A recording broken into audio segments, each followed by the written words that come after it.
friends, this is PU, People, Experiences, and Ways.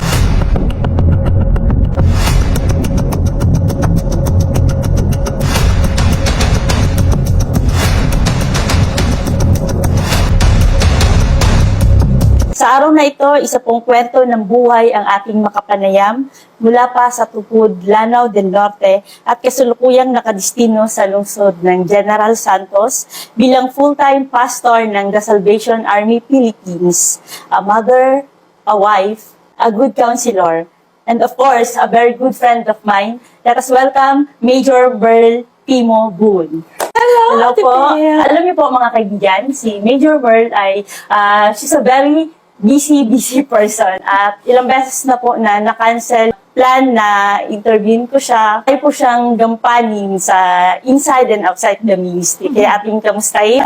Of course, ito ay ginagawa namin not also to know the experiences na makita lang natin kung ano nga ba ang buhay ng isang tao. Of course, ito rin ay magbibigay ng inspirasyon, hindi lamang sa akin, hindi lamang sa nakikinig, at maging sa mga kaibigan natin na nangailangan ng encouragement. Kaya, hinggan po natin ang true-to-life story ni Major Merl. Yan po ay napakalaking pribilehiyo ang makasama natin at marinig natin ang ating panauhin. Hindi ko alam kung paano kumpisan yung tanong ko kasi I was blessed po talaga na kung saan ay napili kita na kauna-unahang guest ko sa digital ministry vlog. So, gusto ko pong malaman, kamusta po kayo sa kasalukuyan? Well, by the grace of God, talagang napakabuti ng Panginoon na ang aking kalusugan ay kanyang sinustain despite sa maraming mga kailangang gampanan sa ministeryo, sa family, Yes. at sa kasama na doon yung mga relatives, Yes. 'di ba? At mga kaibigan, kaya salamat sa grasya ng Diyos. It's all because by the grace of God. Ilang katanungan lang po ako. Yung tanong na, syempre bilang full-time servant of God, under the banner of the Salvation Army, is hindi pwedeng magtrabaho na which is maka-affect sa ministry. At the same time, dapat yung focus is soul winning and inside the Salvation Army's protocol po ano. So, gaano po ka-challenging bilang isang mother, bilang isang full-time servant of God para sa part niyo po? Gaano siya ka-challenging? Tarang mahirap ang tanong, no?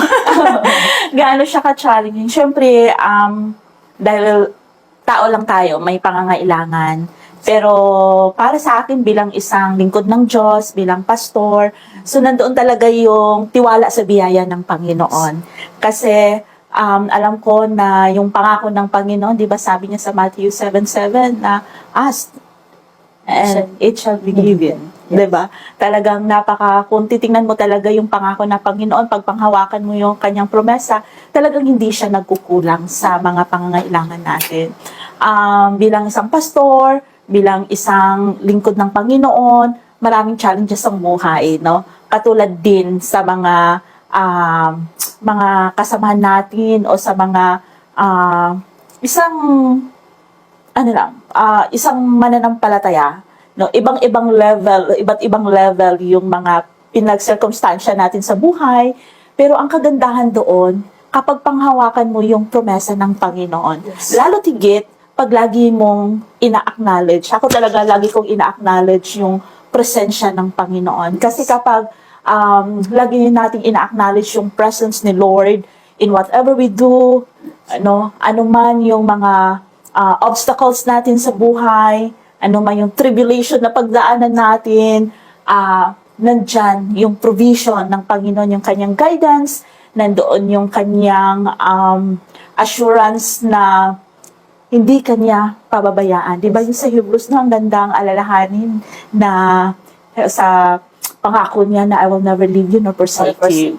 At saka sa Matthew 11:28 na yung pangako niya, come to me, all ye that labor and heavily laden, and I will give you rest. Di ba? Napakagandang kung i-meditate mo yung nasalita ng Panginoon, mabibigyan ka ng lakas na hindi natin kailangan laging mag-worry dahil mayroon tayong Diyos na pwede nating lapitan. Speaking of nabanggit ko kasi kanina yung challenges.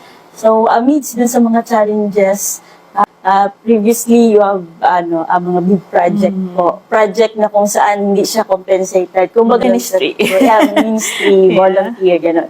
So, niyo po to tinanggap na alam niyo na meron kayong focus kasi nga, as a full-time servant, yung role niyo pa lang is marami na siyang focus eh.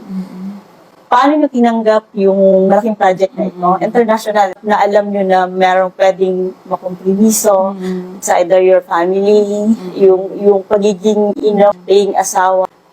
Sabi ko nga kanina, it is a ministry. It is not just a job, kundi yung siya, kailangan talaga ng commitment. Kasama doon yung commitment ko, yung dedication ko sa Panginoon.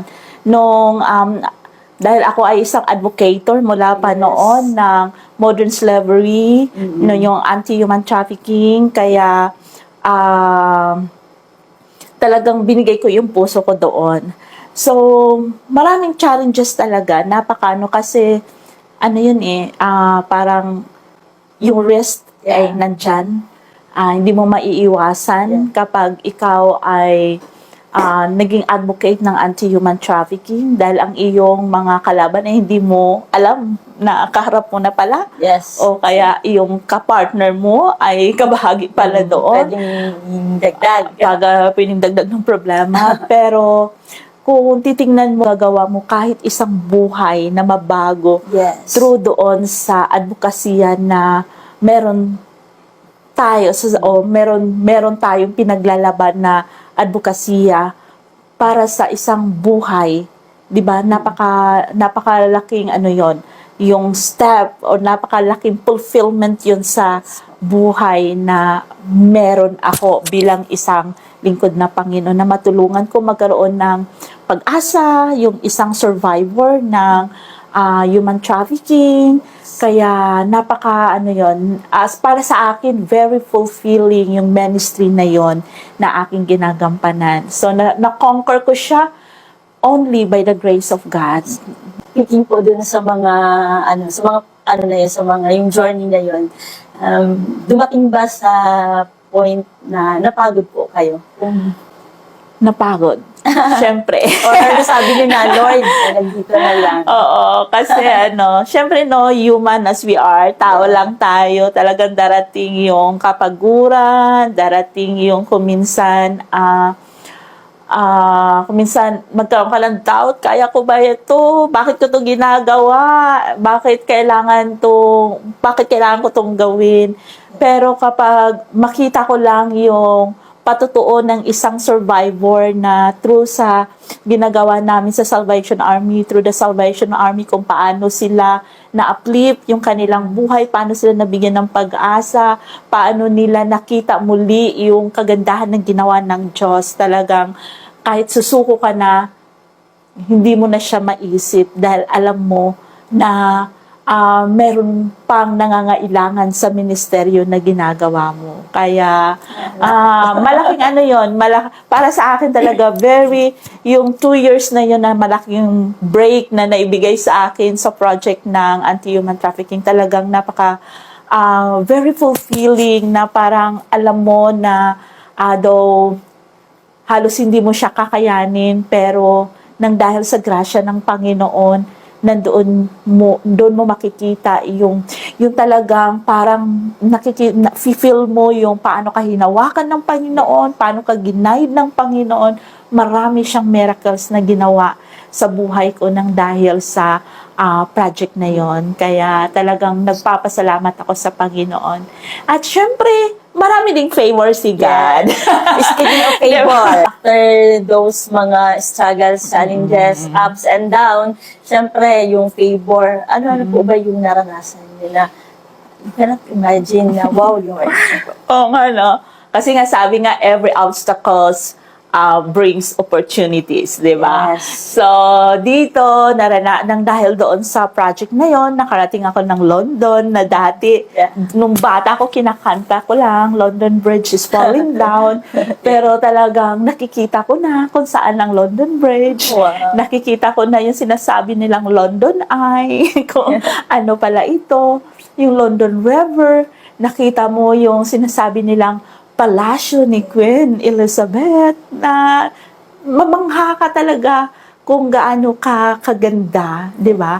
Kaya every challenges, meron ding favor talagang inahanda At sa iyo yun ng yung provision Panginoon. na lagi niya pinangahawakan. So, napakaganda po. How about you po? Paano nyo yung napapamper yourself nyo as still a human being, still yung Lord, kinreate mo pa rin ako na minsan you are longing for or you are yung searching for, di ba meron tayong ganun minsan pag at the end na tayo nung isa. So, ito Ate Pio, parang hindi mo to masyado pang alam sa akin. Parang, Ako talaga,